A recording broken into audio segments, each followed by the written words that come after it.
All right, little miss. We are reading out of the Disney Bedtime Stories book, Pinocchio, A Nose for Trouble. Sounds like Addison, huh? I'm a princess. Oh, you're a princess? You don't have a nose for trouble? Okay. Let's see. But my baby and princess too. My baby have a pretty bow. A lot of words here on these here pages. School was out for the day, and Pinocchio was ready to have some fun. The puppet skipped down the cobblestone street, swinging his books. A small figure followed him, clutching an umbrella. It was Pinocchio's pal, Jiminy Cricket. "Wait for me," he called. Jiminy caught up with Pinocchio in front of the small shop where the puppet lived with Geppetto, his father. Geppetto carved all sorts of things out of wood, but his greatest creation was Pinocchio. The night he'd finished carving Pinocchio, he'd wished the puppet were a real boy. Then the blue fairy appeared and brought Pinocchio to life.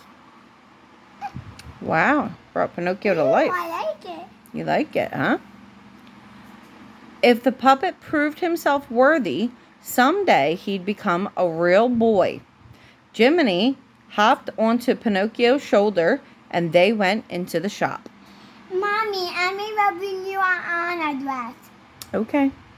"Father, I'm home," Pinocchio called. The only answer was the tick-tock of a dozen clocks. "Father?" Pinocchio asked. He went into the next room and found Geppetto seated at a workbench. The woodcarver looked up, surprised. "Hello, son," he said. "I didn't hear you come in." Daddy.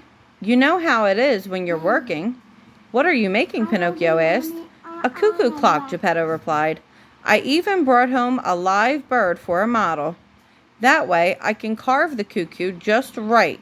And he pointed to the bird cage. Mama, but you can turn that dress. Yeah. Keep that on. Okay. "May I take the bird out and play with him?" Pinocchio asked excitedly. "I'm afraid not," said Geppetto. "You aren't the only one who's been watching him." Geppetto nodded toward Figaro, the cat, who was following the cuckoo's every move. "Please," begged Pinocchio. Yeah. Please, begged Pinocchio. "I will be careful." Oh, yeah, Pinocchio? Yep. "I'm sorry, son," Geppetto said gently. "I wouldn't want Figaro to chase him." Pinocchio spent the afternoon in the workshop. Every few minutes he'd glance up at the birdcage and imagined what fun it would be to have a cuckoo perch on his finger.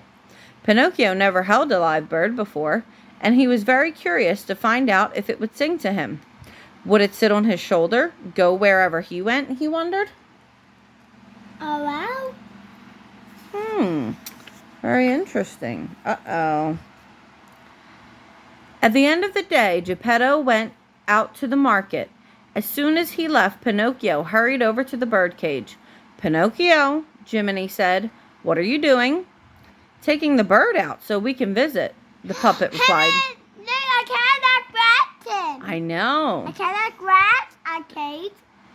That's why Geppetto said not to take him out. Right? "Taking the bird out so we can have a visit," the puppet replied. "Don't worry." As Pinocchio opened the cage door, Figaro jumped onto the table. "Watch out," Jiminy cried as the cat leaped toward the open bird cage. Figaro was fast, but the cuckoo was faster. The bird zipped out of the cage. Crash! Figaro hit the side of the cage. The cuckoo flew around the room. "See?" Pinocchio told Jiminy. "I told you it would be fine." "I don't know," the cricket murmured. "You shouldn't have disobeyed your father." The cuckoo darted in and out of the rafters, then began to investigate Geppetto's clocks. Mama, I thought you didn't make me milk. Oh, I forgot. Wherever the bird went, Figaro followed him. Jiminy climbed onto the windowsill to get a better view. All of a sudden, the cuckoo turned and began to fly straight toward him. Oh no, what's going to happen? They didn't make me milk. I didn't make you milk? Mm-mm. Okay. Look out, cried Pinocchio. Jiminy leaped to one side. The cuckoo had just spotted the open window. With a happy cry, he flew past Jiminy and out of the shop. All right, let me read this page. Just then, let me see, baby. Okay. Just then, Geppetto walked in. He glanced at the empty bird cage. Pinocchio, he yelled. I told you not to open the cage. Now look what has happened. I am very disappointed. Panicked, Pinocchio looked around the room and spotted Figaro. I didn't do it, he lied. It was Figaro. He opened the bird cage and he ate the cuckoo. Figaro, cried Geppetto.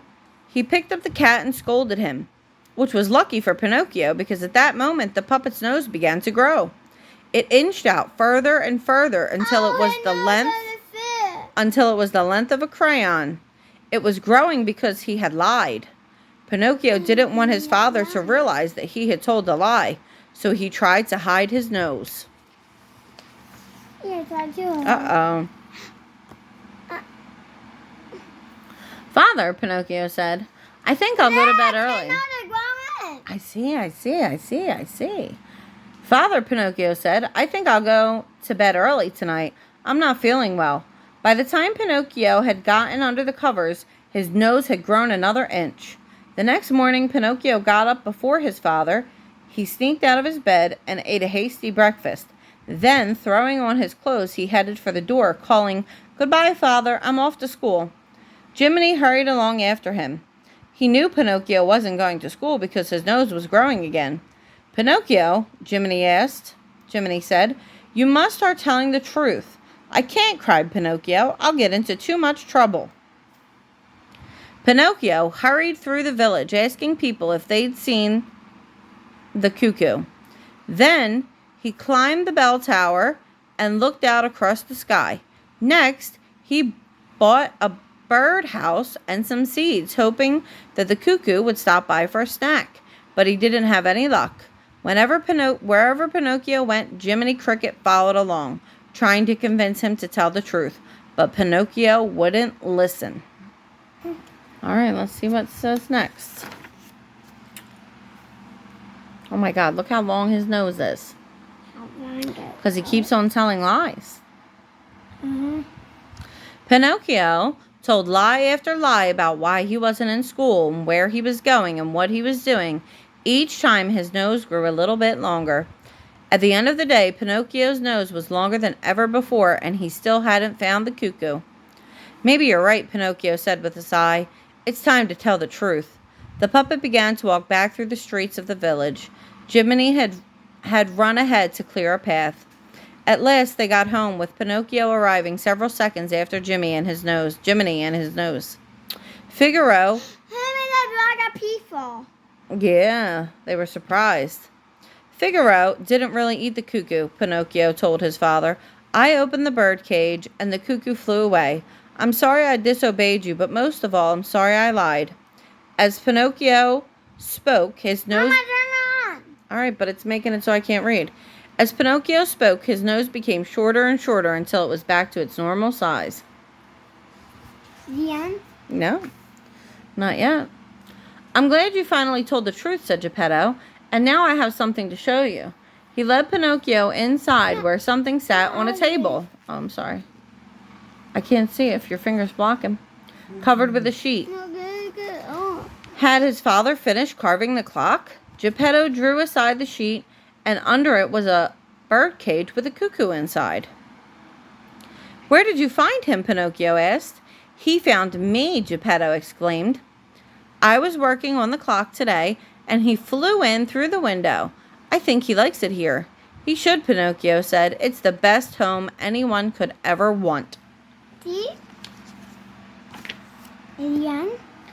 After dinner, the cuckoo began to chirp. Geppetto... A bear? That's a bear, yep. Geppetto played his concertina, I don't know that word, while Pinocchio and Figaro danced. Before long, night had fallen. Pinocchio yawned. I think it's time for bed, Geppetto said with a smile. Pinocchio gave his father a hug and got into bed. The cuckoos sang sweetly and everyone drifted off to sleep. The end. The end. That's the end. So tomorrow we'll read The Magical Journey with the bears. Oh my gosh. Good night. Bear. Good night. A poor bear. I see the bears. Good night. A poor bear right there. Good night. Mom, good night. Love Look you. at poor bear. Love you. I love you. Look at poor bear. I see the poor bear. Yep. Good night.